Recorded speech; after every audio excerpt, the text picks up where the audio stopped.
What is up, Razorcave and some scrubs? This is your commish signing on to give you a weekly update.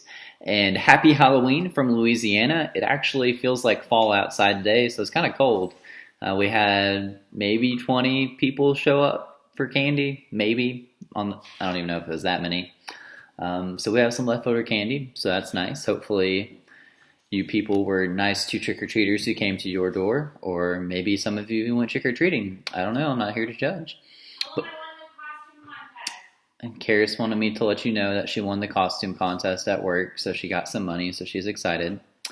And so the trade deadline in real NFL was this week, and nothing really big happened, although Emmanuel Sanders ended up going to the 49ers, and I believe he went there last week. But he actually had a touchdown last week, and since I'm recording late, he had a touchdown again tonight. The game's at half right now.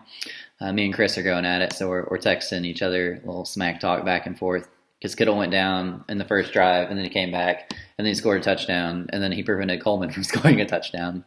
So Chris was a little frustrated. But that is this week. So let's dig into the matchups from last week.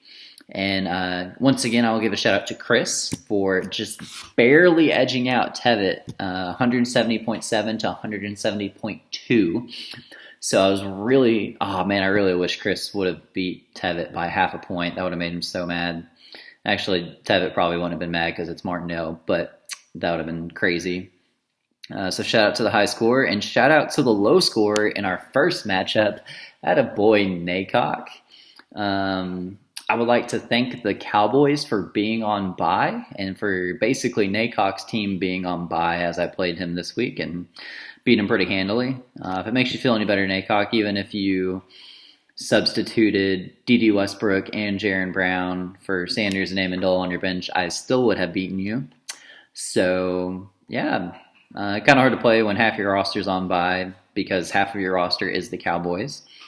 But Saquon looking about what I would expect against the Lions there, and Goff having a good streaming week against the Bengals. He had a couple people get hurt though, so that didn't help your case. But I decided to throw you a bone and play Kiki Kuti, who I thought with what was it? Will Fuller went down, so I thought he would be a decent play. He is in the doghouse for some reason, so he got 0 points. But the rest of my team was able to kind of carry the load there with my team kind of facing some injuries. Both my Johnson and Johnson were both injured, and then Lamar Jackson on bye. And I even got freaked out by the reports with Keenan Allen, so I sat him. And he had a ho-hum day, 8.7 points. But I was able to pull out the W there, thanks to Michael Thomas, good day, and Gardner Minshew, and just kind of cumulative effort from everybody else. Next up, these bag marbles, Tevitt laying the smackdown on Daniel. I didn't realize what that's about 80-point difference or 75-point difference there. So sorry, Daniel. I love me some Colts. I love the play of the 3 Colts there. I do not love the play of the 3 Colts against the Denver defense. I'm not sure why he played Brissett in this one, because that Denver defense is pretty good. Mack had a decent game, and Jacobs actually had a quieter game against Houston than I expected. The Brandon Cooks injury did not help, and Gordon got that touchdown in there. So I'm really curious to see, because the Chargers fired their offensive coordinator. I'm really curious to see what becomes of the Chargers offense now that Wisenhunt is gone. And then Tevitt, you decided to play Aaron Rodgers again, and he proceeded to have a great day against Kansas City. And Christian McCaffrey just wants to be the number 1 fantasy player this year. So good for him. And then Mike Evans, that was a good move there to acquire a player who scored 37 points for you there. That is a lot of points. He's so interesting. He has had a 41-point week and a 37-point week.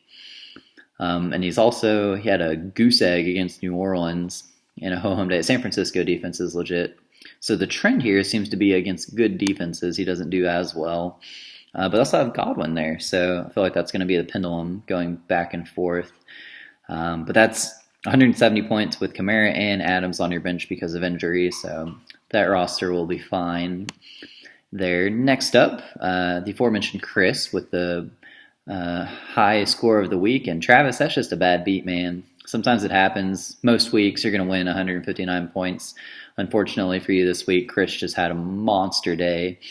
So Edelman had a couple, like everybody. So Edmonds got hurt. That's the crazy thing because everybody else had a monster. Godwin had a quiet day, but everybody else had about 15 points at least, including the big day from Dalvin Cook on the Thursday night game. And Latavius Murray, not a bad stash to have there. He might even have some standalone value depending on the week, but 32 points for him. And then you even, oh my gosh, your bench even went off. Mixon, who hasn't been very good, but he had a decent day. Coleman with 36 points on the bench. And Montgomery, 22 points on the bench. Like, that's just a really good week. I've been really impressed by your trades and stuff that you've done this season. Basically trade away all of your draft picks, but you have several draft picks still from other people, and your roster is very competitive. So, well done, Chris. Travis, on your side, James Conner, as we'll talk you back and forth, maybe a potential deal there. Didn't come to fruition. A little bit of injury concern with him at the moment, but I don't have as high of an opinion of him, but he keeps producing even on an offense that I think next year might actually be a lot better. But he keeps producing, so good for him. And Cooper Kupp with a monster day. That's what almost won it for you. And Deshaun Watson also pulling his weight. McLaren, the quiet day against Minnesota. I'm really curious to see. The reports are saying that maybe Haskins is going to be the quarterback. So that'll be interesting to see how he kind of fits in with that offense then. Next matchup, we have the Corey with the W over Andrew.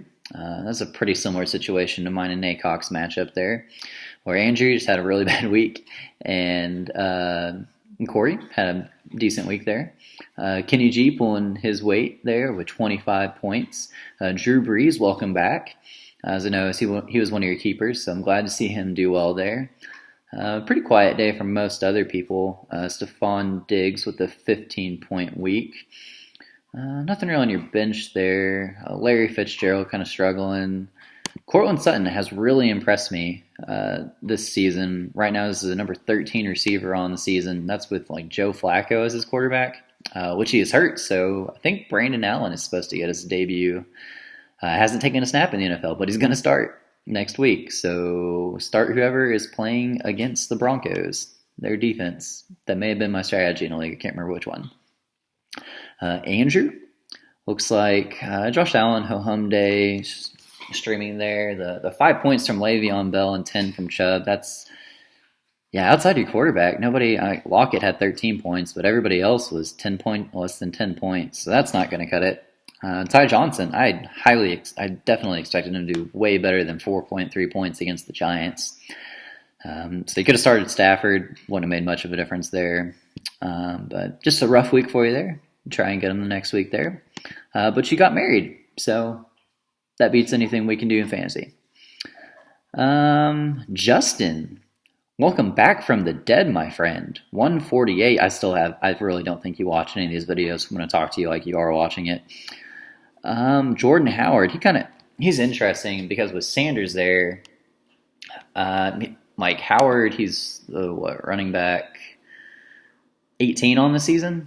So he's doing better than I expected, especially with Sanders kind of in there a little bit. That Eagles offense is good, but Deshaun Jackson's been hurt, and so it's just like so many mouths to feed in that offense. It feels like I'm not sure who's going to go off each week. Aaron Jones with 38 points, though. He has been really good. That offense looks a lot better with, I think, LaFleur is the offensive coordinator or the new head coach, something like that. But that offense is getting a lot better now. And they still don't have Adams back, so they're going to look even scarier when they have Devonta Adams back. And DJ Chark has really impressed me this year as well, so good pickup with him. The Jags D against the Jets, the big week as well. And then Trevin, I'm sorry about Mahomes, but you got Emmanuel Sanders. Plug him in. That'll help the roster some there. Kenny Stills, the quiet day. I expected more out of him, especially against Oakland. Jamal Williams keeps putting up points, so good for him. Odell got the New England treatment. I don't understand why the Browns were talking smack about we're going to come in and beat the Patriots. Like they do not look good. Gurley with a definitely quiet day by his standards. Not a horrible day, just quiet for him. So your roster has better days ahead of it. Just not your week, man. Not your week. Also, you really need Mahomes back. He's kind of the life and blood of your team.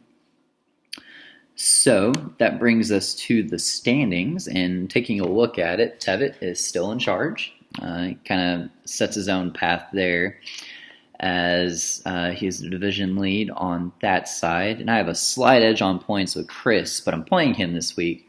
So one of us is going to lose, and then we'll kind of be in the driver's seat of being in second place in that side of the division, since Andrew's at 3-5 and Justin's at 2-6 there.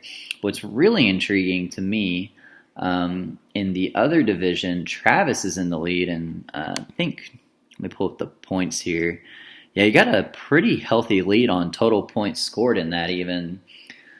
So Travis is looking pretty good there, but it's really anybody's division. Because just one game separation between Naycock and Trevin down there. So I'm really curious to see how that turns out. I really like the parity that I've seen in the league this year. Just that Tevitt's kind of at the top there, but everybody else is kind of like really close together. So that just makes the league fun and competitive, and I want weird stuff to happen in the playoffs. So just as a reminder that the trade deadline is in about 2 weeks here. So about 2 weeks away. Keep making those trades. I hope everybody has enjoyed their Halloween and was nice to the children that came to see them. And I can't think of anything else that's going on with the leagues. So this is your commish signing out.